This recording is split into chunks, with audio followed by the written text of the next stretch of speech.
construction equipment continues to move about Orange Coast College. What's next for the ongoing campus makeover? We will let you know what to expect. One of those recent projects was the Harbour student housing. It is now at 98% full. But has this made the project profitable? We will look into the numbers to find out. I'm Samantha Griffen. And I'm Liz Hanna, and this is Scuttlebutt from Coast Report, the student voice of Orange Coast College.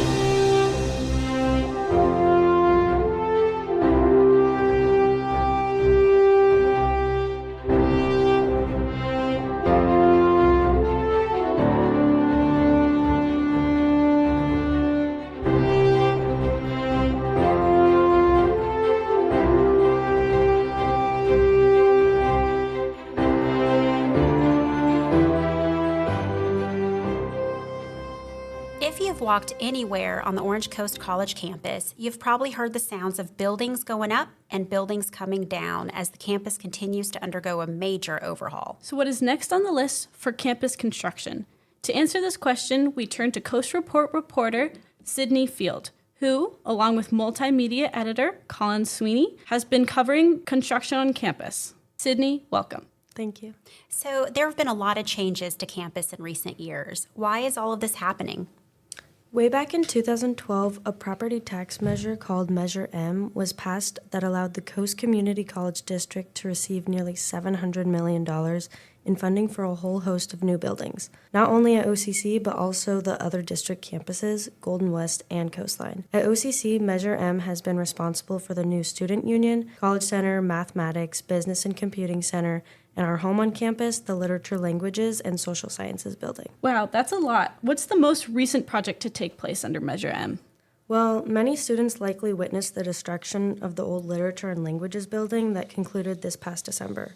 Some called the building an eyesore, but others had a very nostalgic relationship with the building, known for its lecture pits and unique architecture. Now that the building is gone, crews are working on the former site to clear it for the next construction project, the new chemistry building. Yes, tell us more about the chemistry building. We understand there have been some challenges. There have already been challenges, and not a single wall has even been erected.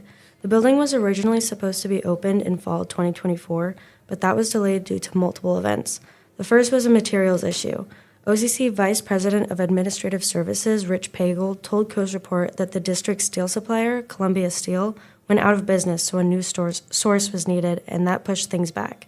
And then there was all the winter rain here in Southern California that simply flooded the footprint for the new building and needed to dry out. The new completion date for the chemistry building is now spring 2025. What other physical changes will we begin to see around campus soon? Lots of destruction. Beginning in just about a month or so, the old pool complex, the old social and behavioral sciences building, and the old journalism building, along with Writers' Row, will start to be demolished. That's expected to wrap up by fall semester 2024. Okay, so get used to all these construction vehicles making noise on campus? Yes, lots of beeping. Okay, Sydney, thank you for the update. You're welcome. Thank you.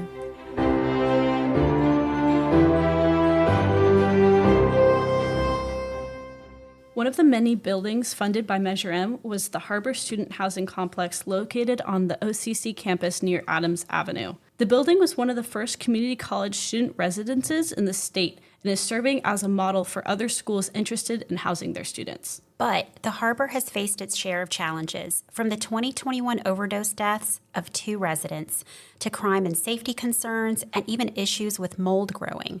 But recently the Harbour reported that the occupancy rate has reached 98%. What does this mean for the Harbour and its future? For that answer, we turn to someone who has been covering the Harbour longer than anyone, Coast Report Editor-in-Chief Kate Bent. Kate, welcome. Thank you. So this finally seems to be some good news for the Harbour, right? 98% capacity sounds like a pretty good thing. Is it?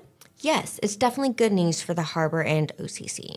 We found that the college earned $1.6 million in gross revenue from the Harbour during the 2021 to 2022 fiscal year due to these increased occupancy rates, primarily driven by increased enrollment from international students.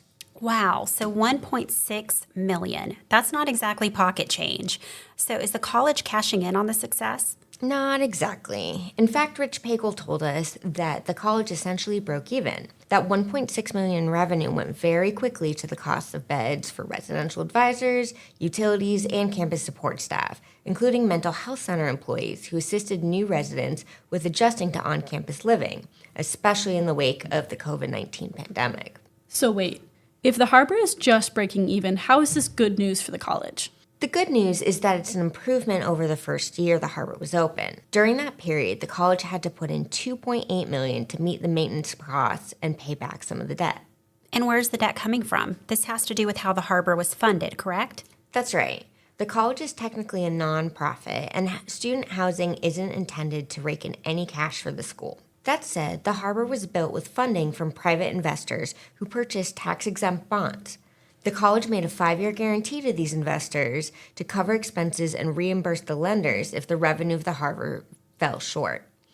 Ideally, the dorms would be profitable enough to meet these costs without help from the school. This was the first year that happened. So what does this mean for current residents? With an increased capacity, current residents told us that they feel like it seems more vibrant and lively at the Harbour. OCC Director of Campus Housing, Jamie Camerman, said that students are starting to connect by meeting in common spaces, and that's creating a unified atmosphere. So what's next for the Harbour? OCC officials are hoping that increasing enrollment following the pandemic, particularly that of international students, will keep the Harbour as close to full as possible. It will be interesting to see how the expected leveling of the rental market will affect occupancy. We will continue to monitor your reporting. Thank you, Kate. Thanks.